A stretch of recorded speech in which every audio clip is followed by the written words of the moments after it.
এই যে এইখানে একটা ভাঙা ঘর ছিল, আর এই ভাঙা ঘরে তিনজন মানুষ বসবাস করত।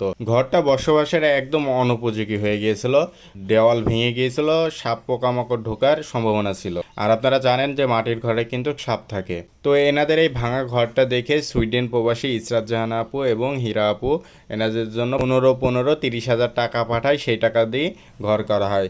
এই ঘর করতে সর্বমোট 32 হাজার টাকা খরচ হয়, অতিরিক্ত 2 হাজার টাকা আমরাই খরচ বহন করি।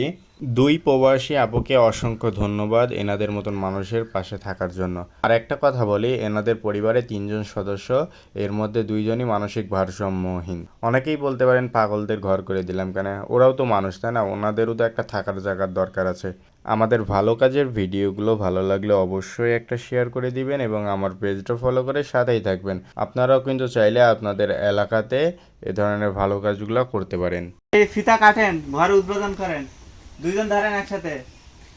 কাটেন। হ্যাঁ এই যে কেটে দেবো। হ্যাঁ কাটেন।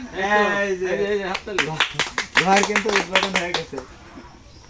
এই যে আমরা ঘরের পুরো ইয়েটা একটু দেখাই। বেলুন ফাটান, বলবে ফাটান। এই যে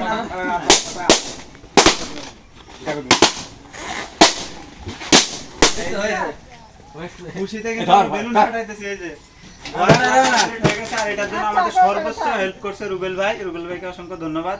উনি কিন্তু অনেক মানবিক কাজের সাথে যুক্ত থাকে।